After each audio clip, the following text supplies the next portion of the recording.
Hello and good evening, all of you. Welcome to the another lecture of Polity series. Now we are at the part 3 of the Parliament. Parliament is a bit lengthy chapter, and we have divided it into I think that 2 more parts will come. Part 3 is we are discussing today, and today we shall be discussing, what is summoning, proroguing, censor motions, different kinds of motion that we'll do in this particular lecture. So let's begin for the day. I hope you all are doing great. Now, session of the Parliament. तो constitution में क्या लिखा गया है कि भैया ऐसा है कि सेशन पार्लियामेंट के सेशन कितने होंगे ये लिखा गया, बट ये लिख दिया कि 6 महीने के से ज़्यादा का अंतराल नहीं हो सकता, 6 महीने से ज़्यादा का गैप नहीं हो सकता पार्लियामेंट के 2 सेशन के बीच में, ठीक है। और इसीलिए 3 सेशन बना दिए गए, ठीक है, इसीलिए 3 सेशन बना दिए गए। एक आपका बजट सेशन, ठीक है, एक आपका कौन सा आया, बजट सेशन,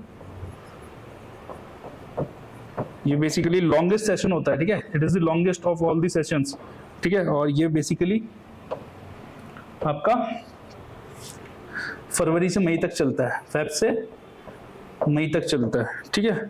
उसके बाद आता है आपका मॉनसून सेशन, ठीक है, और लास्ट में आता है आपका विंटर सेशन, ठीक है। जो मॉनसून सेशन है ये आपका बेसिकली जुलाई टू सितंबर चलेगा। देखिए बेसिकली हम इस लेक्चर में जो है फंक्शनिंग ऑफ पार्लियामेंट समझने की पार्लियामेंट फंक्शन कैसे करती है, ठीक है, पार्लियामेंट फंक्शन कैसे करती है। और विंटर सेशन है वो नवंबर से दिसंबर तक चलता है, ठीक है, वो नवंबर से दिसंबर तक चलता है, ठीक है। अब आर्टिकल 85 में समनिंग दिया गया है, ठीक है, तो ये समनिंग कौन करेगा, ये समनिंग कौन करेगा, ये समनिंग करेंगे प्रेसिडेंट साहब, ठीक है, बुलाएंगे, वो समन करेंगे कि आप जो है आइएगा, बैठिए और देश के हित में कुछ काम करिए, ठीक है। तो समनिंग की जो पावर है वो प्रेसिडेंट को है कि वो सदन को बुलाएंगे, संसद को बुलाएंगे कि आप जो है अपना सेशन कन्वीन करें, ठीक है। तो अंडर आर्टिकल 5 क्या बोलता है, the president from time to time summon each house of the parliament to meet, ठीक है, each house of the parliament to meet, ठीक है। देन नेक्स्ट जो कॉन्सेप्ट है, ठीक है, नेक्स्ट जो कॉन्सेप्ट है आपका, एक मिनट, वो है समन कर दिया। अब जो है सदन आ गया। अब 2 कॉन्सेप्ट होते हैं यहाँ पे, ठीक है, 2 कॉन्सेप्ट होते हैं, एक सेशन ऑफ द पार्लियामेंट, ठीक है, एक हो गया सेशन, एक हो गया रिसेस, एक हो गया रिसेस, ठीक है। अब आप इसको थोड़ा सा समझिएगा, यहाँ पे पार्लियामेंट चल रही है, अब इससे पहले चल रही है, यहाँ पे खत्म हो गई, यहाँ पे दोबारा चली, ठीक है। तो ये इसको मैं अलग समाप्त करता हूँ, ये चल रही है, तो ये जो चल रही है इसको बोलेंगे सेशन, ठीक है। जो पूरी अवधि है जिसमें कि पार्लियामेंट चल रही है उसको बोल देंगे सेशन। उसके बाद क्या हुआ कि छुट्टी हो गई, घर चले गए सब, उसके बाद दोबारा मिले, तो जब छुट्टी हुई और दोबारा मिलने से मतलब अगले स्कूल मिले तो 2 बजे छुट्टी हो जाती है, सुबह 8 बजे फिर लगता है, तो इसको बोलते हैं रिसेस। स्कूल का रिसेस तो दिन में होता है ना, जब खाना होता है, तो इसको बोलते हैं रिसेस, ठीक है, रिसेस ऑफ द पार्लियामेंट। अगला कॉन्सेप्ट की ओर चलते हैं, एडजर्नमेंट, ठीक है, एडजर्नमेंट। देखो एडजर्नमेंट और इसके बाद हम प्रोरोगेशन, दोनों चीज आप यही समझ लो।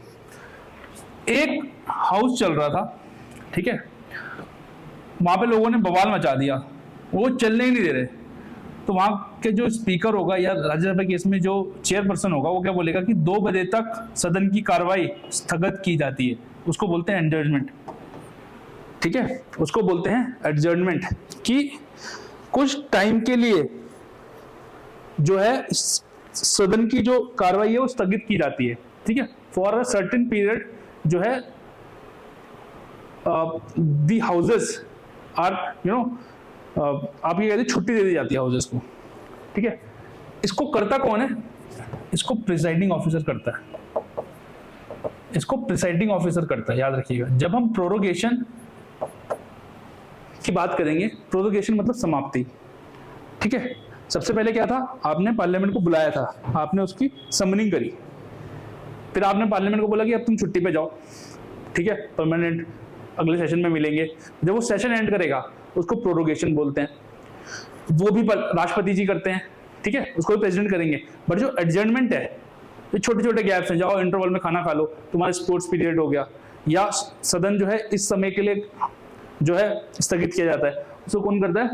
Presiding officer. इसी में कॉन्सेप्ट होता है एडजर्नमेंट साइने डाई का, एडजर्नमेंट साइने डाई का। अब अगर तो जो स्पीकर हैं, ये जो प्रिसाइडिंग ऑफिसर हैं, वो ये बोलते हैं कि 2 बजे तक सदन स्थगित किया जाता है, तो इसमें आपका पर्टिकुलर टाइम है। अगर वो ये बोलते हैं कि सदन को स्थगित किया जाता है विदाउट नेमिंग अ डे और time for its reassembly, then it is known as adjournment sine die, कि आपने जो है टाइम ही नहीं बताया कि अब सदन दोबारा कब मिलेगा, आपने जो है टाइम ही नहीं बताया कि सदन जो है दोबारा कब मिलेगा, that is known as adjournment sine die, है ना। So when the house is adjourned without naming a day for its reassembly, इसको भी कौन करता है? प्रिसाइडिंग ऑफिसर, ठीक है, इसको भी कौन करता है? Presiding officer.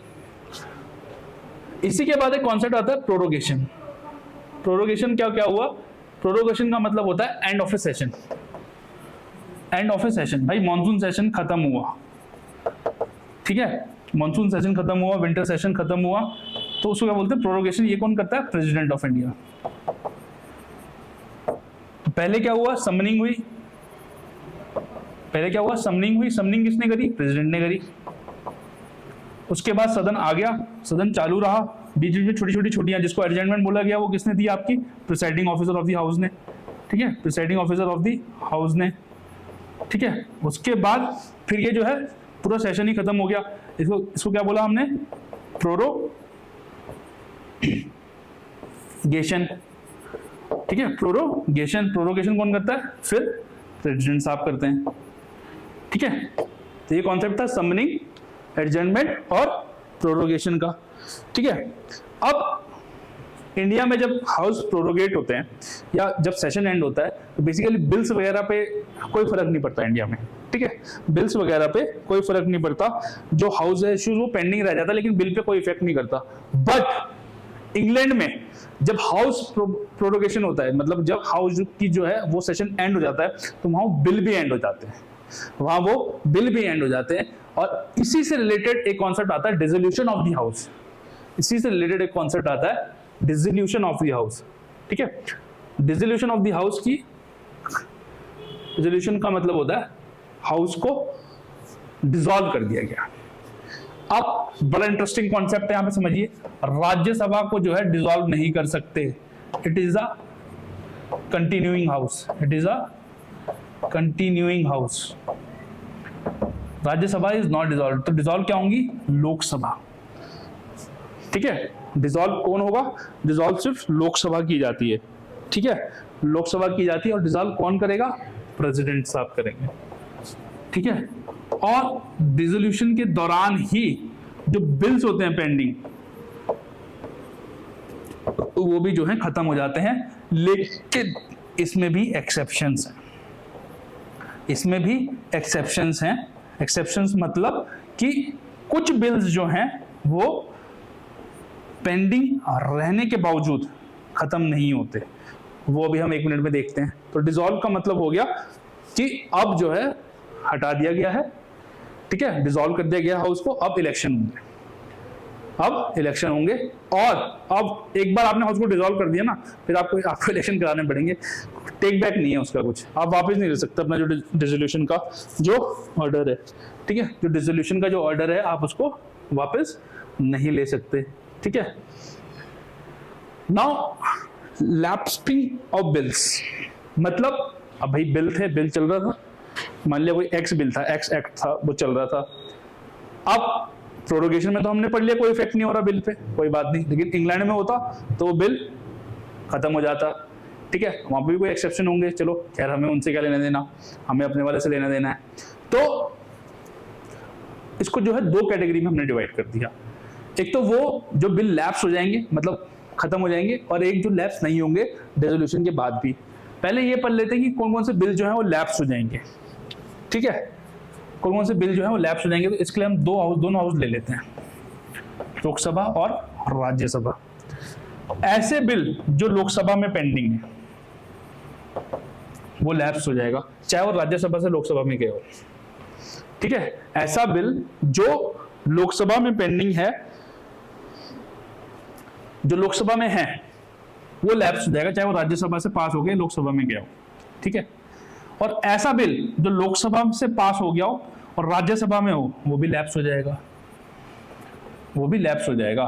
तो दो टाइप के बिल, जो लोकसभा में बिल पेंडिंग है, चाहे वो लोकसभा में ही ओरिजिनेट हुआ हो या वो राज्यसभा से पास होके आ गया हो, वो बिल लैप्स हो जाएगा। और जो बिल लोकसभा ने पास करके राज्यसभा में भेजा हुआ है, वो बिल भी लैप्स हो जाएगा। ठीक है, वो बिल भी लैप्स हो जाएगा। वो इसलिए होता है क्योंकि अब माना जाता है कि पीपल का नया मैंडेट आएगा, और जो नया मैंडेट आएगा उन्हें ही उसको पास करने की जरूरत है। ठीक है, अब कौन कौन से बिल है जो पास नहीं होते? तो ऐसे 4 प्रकार के बिल हैं जो पास या लैप्स नहीं होते। ठीक है, जो लैप्स नहीं होते। ठीक है, फिर लोकसभा और राज्यसभा, और अब प्रेसिडेंट भी आ जाएंगे सीन में। अब प्रेसिडेंट भी आ जाएंगे सीन में। तो ऐसे बिल जो कि लोकसभा और राज्यसभा दोनों ने पास कर दिए हैं, ठीक है, Lok Sabha plus Rajya Sabha, first case क्या हो गया कि ऐसे बिल जो लोकसभा और राज्यसभा ने पास कर दिए हैं, लेकिन प्रेसिडेंट की एसेंट बाकी है, प्रेसिडेंट की एसेंट बाकी है। ठीक है, ऐसे बिल जिसमें कि प्रेसिडेंट ने ज्वाइंट सिटिंग को समनिंग करा हुआ है, मान लिया कोई डेडलॉक था लोकसभा राज्यसभा में, तो प्रेसिडेंट ने जो है ज्वाइंट सिटिंग इशू की हुई है, ये समन की हुई है कि ज्वाइंट सिटिंग होगी जी, इसमें ये डेडलॉक आ गया है, इसमें जो है ज्वाइंट सिटिंग होगी। ठीक है, ऐसे बिल भी लैप्स नहीं होंगे, और ऐसे बिल भी लैप्स नहीं होंगे जो लोकसभा राज्यसभा से पास हो गए और प्रेसिडेंट की एसेंट के लिए बाकी हैं। ठीक है, उसके अलावा ऐसे बिल जो सिर्फ राज्यसभा में ओरिजिनेट हुए, यहां पेंडिंग है, लेकिन लोकसभा ने उसने कुछ नहीं किया था, लोकसभा ने उसमें कुछ नहीं किया। बिल ओरिजिनेटिंग इन, चौथे कौन से हो गए? बिल ओरिजिनेटिंग इन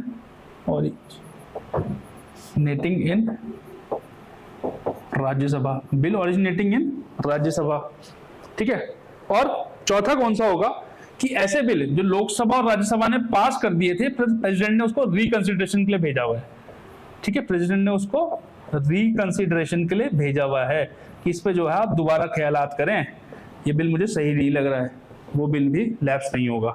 तो 4 बिल कौन कौन से हो गए? जो लोकसभा राज्यसभा ने पास कर दिए लेकिन प्रेसिडेंट की एसेंट बाकी है, ऐसा कोई बिल जिसमें कि डेडलॉक हो गया था और प्रेसिडेंट ने ज्वाइंट सिटिंग को नोटिफाई किया हुआ है, ऐसा कोई बिल जो कि सिर्फ राज्यसभा में ही ओरिजिनेट हुआ था और वहीं पड़ा हुआ है, लोकसभा में वो गया ही नहीं है, वो बिल भी लैप्स नहीं होगा।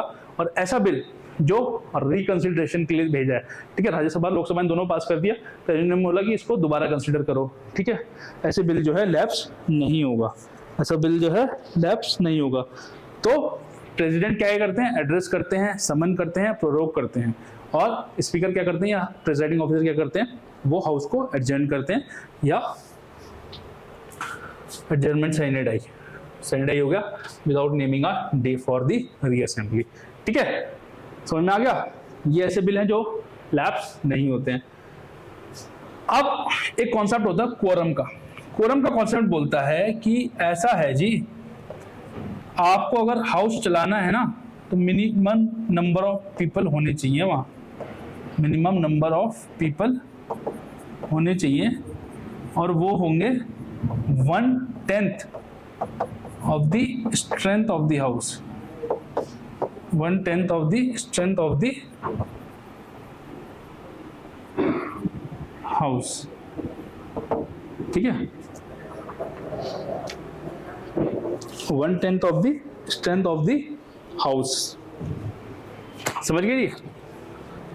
क्वोरम क्या होगा कि मिनिमम नंबर ऑफ पीपल जब इतने होंगे तभी हाउस चलेगा, और वो कितना है? 1/10 of the strength of the house. तो मतलब लोकसभा के केस में 550, मिनिमम 55 मेंबर्स होने चाहिए, और राज्यसभा के केस में 250, मतलब 25 मेंबर होने चाहिए हाउस चलने के लिए। इतने मेंबर नहीं होंगे, मान ली 24 ही मेंबर राज्यसभा में, तो हाउस नहीं चलेगा, हाउस नहीं चलेगा। ठीक है, और लोकसभा के केस में अगर 55 मेंबर नहीं है तो हाउस नहीं चलेगा। ठीक है, चलिए अब अगले कॉन्सेप्ट की तरफ चलते हैं। अगला है आपका लैंग्वेज पार्लियामेंट से पहले एक कॉन्सेप्ट होता है लेम डक सेशन का। देखो लेम डक सेशन क्या होता है? लेम डक सुनने में बोला जाता है कि जो लास्ट सेशन, मान लिया डिसॉल्व इलेक्शन हो गए, इलेक्शन में कुछ लोग जो है दोबारा चुन के नहीं आ पाए, लेकिन लास्ट सेशन जो है बचा है, last session of the parliament बचा है, उसको लेम डक सेशन बोलते हैं कि जो दोबारा चुन के नहीं आ पाए लोग, ठीक है, जो दोबारा चुन के नहीं आ पाए लोग उन्हें लेम डक बोलते हैं, तो उसे वो लेम डक सेशन बोलते हैं। Last session of the existing Lok Sabha after the election of the और या इलेक्शन आफ्टर द इलेक्शन और इलेक्शन ऑफ द लोकसभा जो लोग नहीं आ पाए उनको लेम डक्स बोलते हैं, और उसी लास्ट सेशन को लेम डक सेशन बोलते हैं। Then language in the parliament, देखो लैंग्वेज इन द पार्लियामेंट जो है हिंदी और इंग्लिश होगी, ठीक है। बाकी प्रिसाइडिंग ऑफिसर के पास पावर है कि वो किसी भी लैंग्वेज में बोलने के लिए, वैसे तो होगी हिंदी और इंग्लिश, और इंग्लिश का भी जो प्रोविजन था ना वो कुछ ही समय के लिए था, बट ये एक्सटेंड होता रहता है। बाकी प्रिसाइडिंग ऑफिसर के पास पावर है कि वो अलाउ कर सकता है किसी भी लैंग्वेज में जो मेंबर्स हैं उनको बोलने के लिए या हाउस को कंडक्ट कराने में के लिए, ठीक है। अब नेक्स्ट चलते हैं।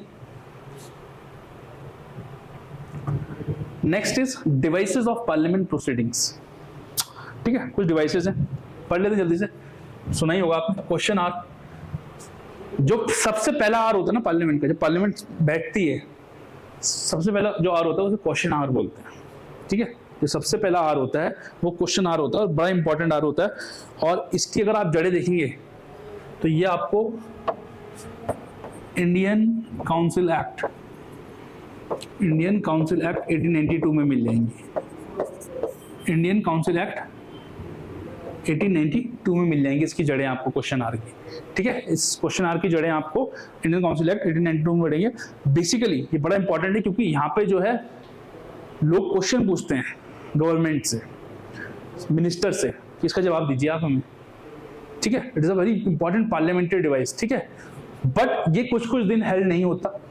मान लिया जिस दिन बजट है उस दिन इसको जो है जरूरी नहीं है, वैसे तो जरूरी है कि पहला जो आर होगा क्वेश्चन आर होगा, क्योंकि डेमोक्रेसी है, लोग क्वेश्चन पूछेंगे, लोग क्वेश्चन नहीं पूछेंगे तो काम कैसे चलेगा, ठीक है। बट अगर बजट है उस दिन हो सकता है क्वेश्चन आर ना हो, ठीक है। ज्वाइंट सिटिंग समन है उस दिन क्वेश्चन आर नहीं होगा, ठीक है। जो कोई सिटिंग है that is held on holidays, मान लिया हॉलीडे थी और कोई इमरजेंसी सेशन आ गया, उस दिन भी क्वेश्चन आर नहीं होगा। जरूरी मतलब ऐसा है कि हो सकता है कि ना हो, ठीक है, बाकी तो होना तो है ही है, ठीक है। और या फिर पार्लियामेंट जो है एक्सटेंडेड पीरियड के लिए बैठ रही है, ठीक है, तब भी नहीं होगा। या प्रेसिडेंशियल एड्रेस चल रहा है, मतलब प्रेसिडेंट ने एड्रेस करना है, मान लिया पहला दिन है आज, उस दिन भी क्वेश्चन आर नहीं होगा, ठीक है। ये एक डिवाइस है। नेक्स्ट जो है बेसिकली उसमें क्वेश्चन पूछे जाते हैं, ठीक है। अब प्रिसाइडिंग ऑफिसर जो है मना कर सकता है कि आप ये क्वेश्चन नहीं पूछ सकते, उसके ग्राउंड दिए गए हैं, ठीक है। इनका जो क्वेश्चन आ रही है कॉन्स्टिट्यूशन में मेंशन नहीं है, पार्लियामेंट्री प्रोसीडिंग्स है, ठीक है। ये पार्लियामेंट्री प्रोसीडिंग्स है, they are not mentioned anywhere, ठीक है, they are not mentioned anywhere. तो प्रिसाइडिंग ऑफिसर क्या बोलेंगे, अगर आप जो है रूल्स ऑफ द हाउस को ट्रेसपास करते हैं, अगर आप रूल्स ऑफ द हाउस को ट्रेसपास कर सकते हैं करेंगे तो प्रिसाइडिंग ऑफिसर बोलेगा कि आप ये क्वेश्चन नहीं पूछोगे। Then if it amounts to the abuse of right to question, है ना, आप उसे गलत इस्तेमाल कर रहे हैं, ठीक है। And if it asked to obstruct the proceedings of the house, ठीक है। अगर आप प्रिसाइडिंग ऑफिसर को ये लगता है कि आप प्रोसीडिंग ऑफ द हाउस को इफेक्ट कर रहे हैं तो भी जो है प्रिसाइडिंग ऑफिसर जो है आपको मना कर सकता है कि भैया ऐसा है क्वेश्चन मत पूछो, ऐसा है क्वेश्चन मत पूछो, ठीक है। उसके अलावा टाइप्स ऑफ क्वेश्चन होते हैं, तीन टाइप के होते हैं आपके। एक होता है आपका स्टार्ट क्वेश्चन, ठीक है। एक होता है आपका अनस्टार्ट क्वेश्चन और एक होता है आपका शॉर्ट नोटिस क्वेश्चन। देखो स्टार्ट जो क्वेश्चन होता है इसमें एक मतलब स्टार लगा हुआ होता है, ठीक है। इसका आंसर जो होता है ओरली देना होता है, इसको आप ओरली दे सकते हैं। तो इसमें सप्लीमेंट्री क्वेश्चंस जो हैं पूछे जा सकते हैं, ठीक है। इसमें जो है सप्लीमेंट्री क्वेश्चंस पूछे जा सकते हैं, ठीक है। स्टार जो क्वेश्चन है इसका जो आंसर है वो आपको ओरली देना होता है और इसके जो है सप्लीमेंट्री क्वेश्चंस पूछे जा सकते हैं।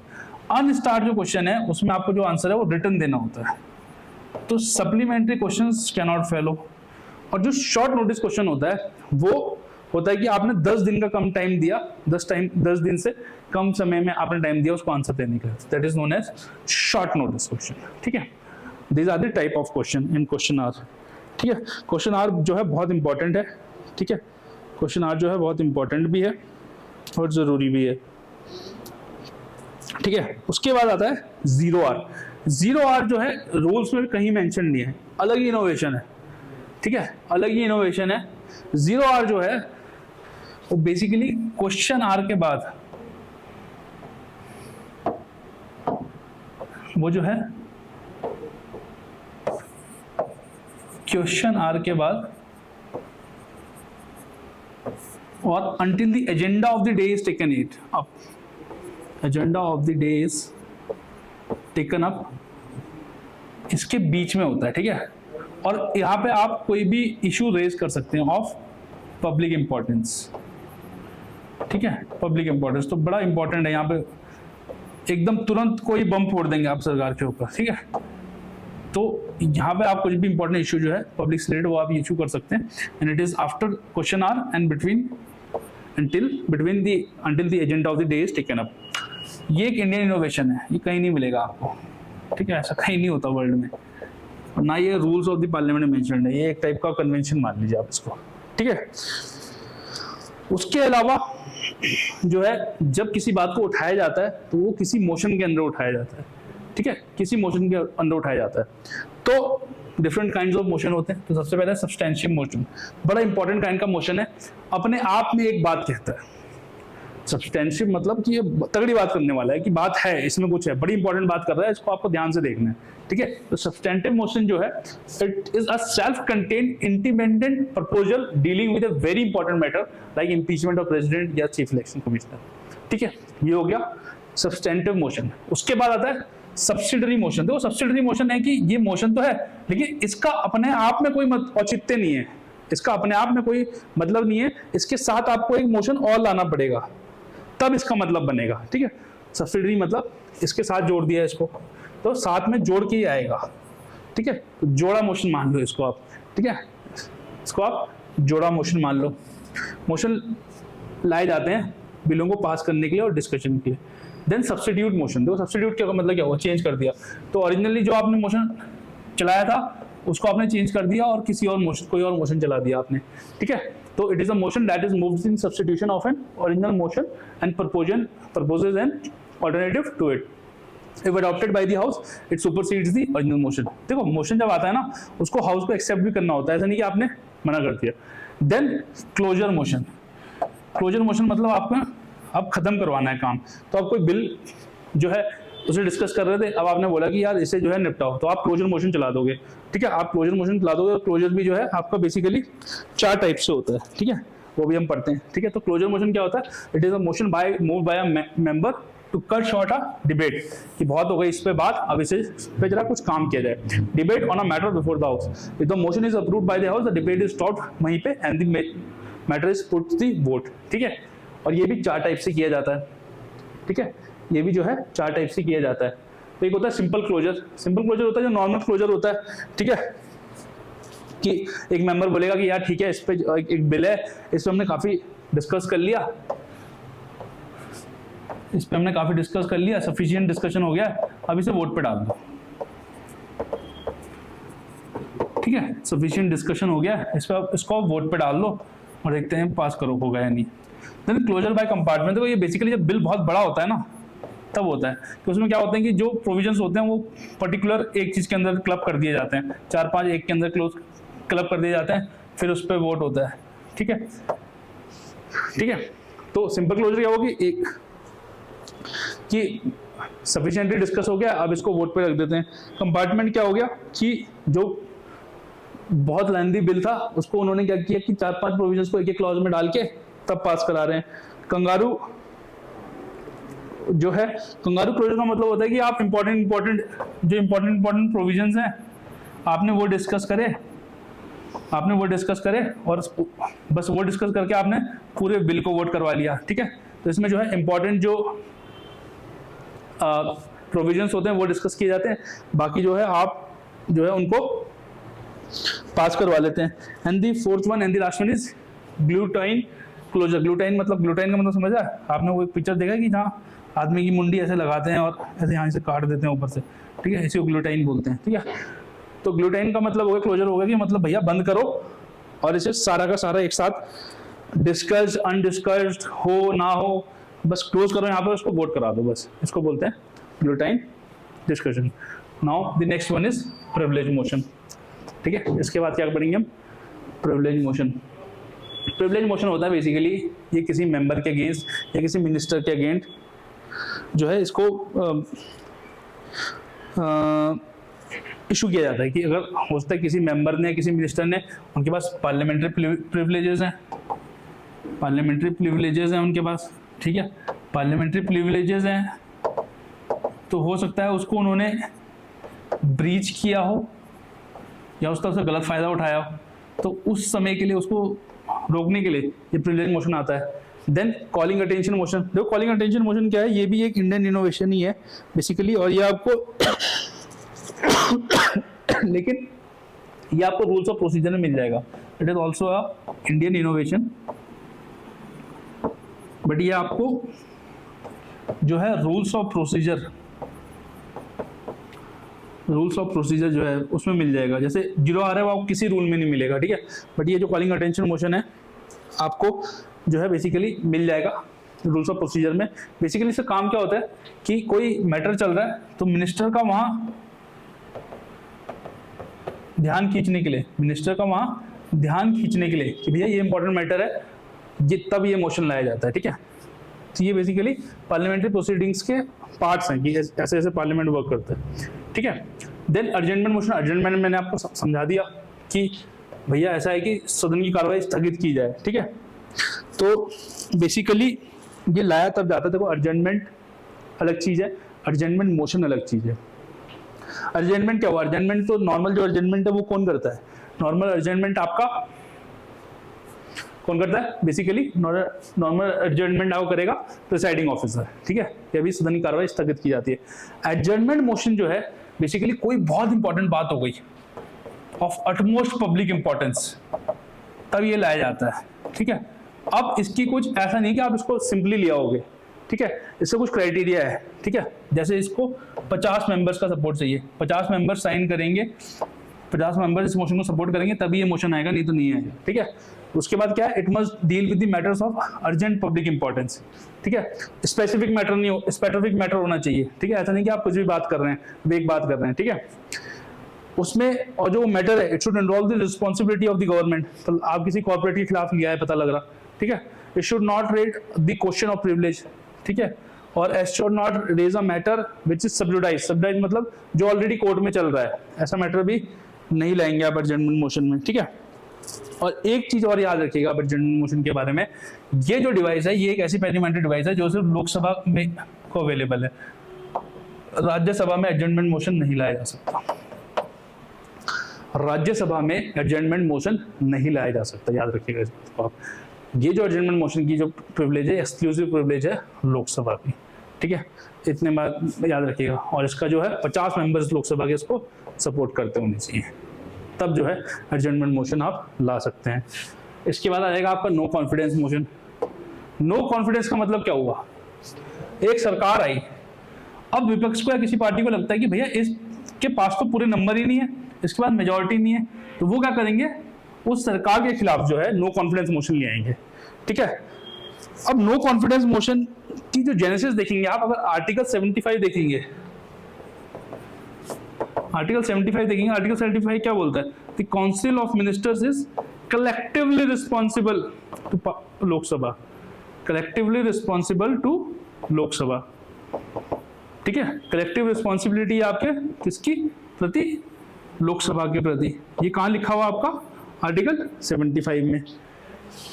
जब, और ये आप तभी कर पाएंगे जब आप अपना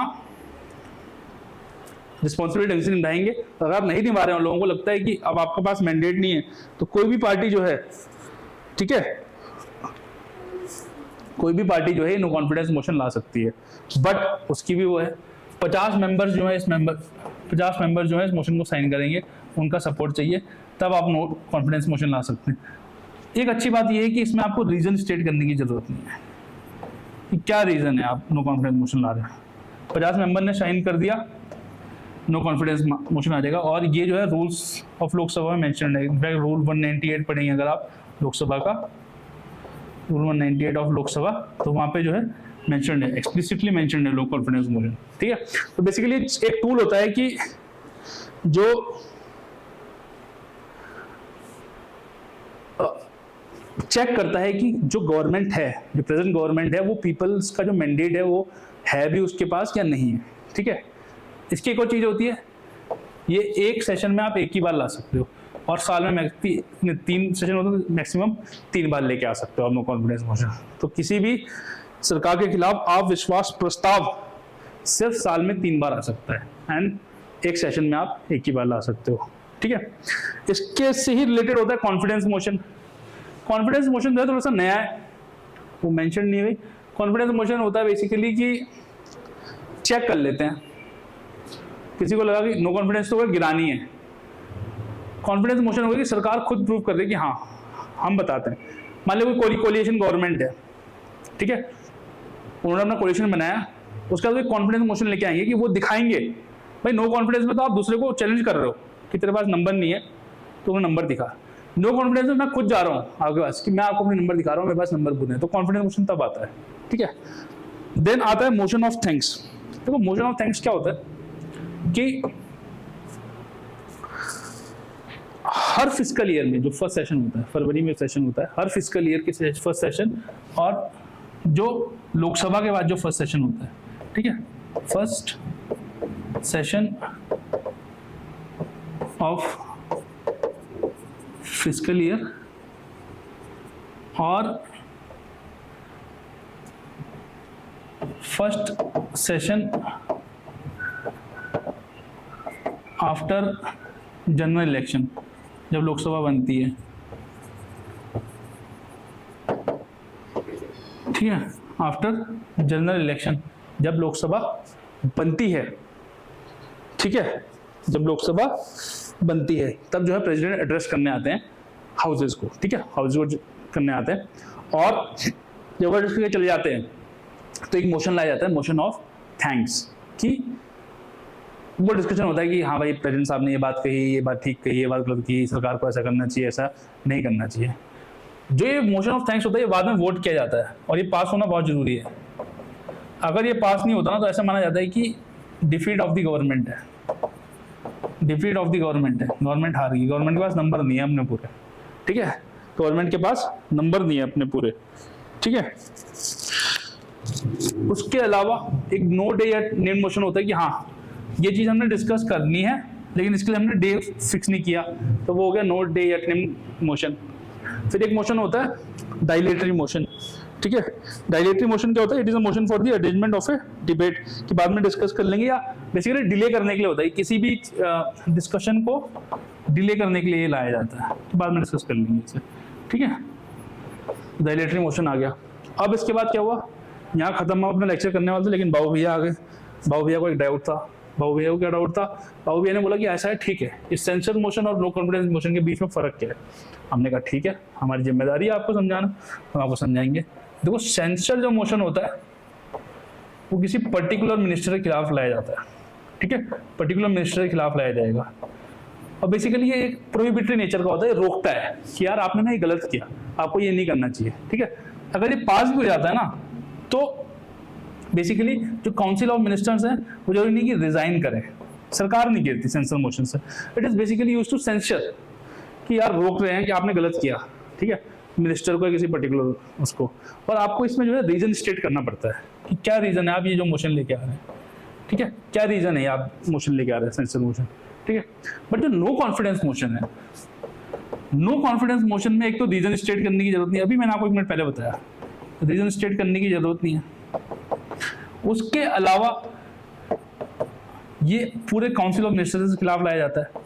ठीक है, ये बेसिकली टूल ही है चेक करने के लिए कि भैया जो पार्टी रूल कर रही है, जो प्रधानमंत्री जी बनने वाले, उनके पास अपने नंबर पूरे हैं भी या नहीं है, ठीक है। और अगर ये पास हो जाए तो सरकार गिर जाती है, entire council of minister should resign, ठीक है, entire council of minister should resign. Basically this is the difference between censure motion and no confidence motion. I hope you have all understood, and if you have any doubt, any problem, you can always ask us in the comment box. So that was all for the today. Take care, keep smiling, and I shall see you tomorrow. Bye bye.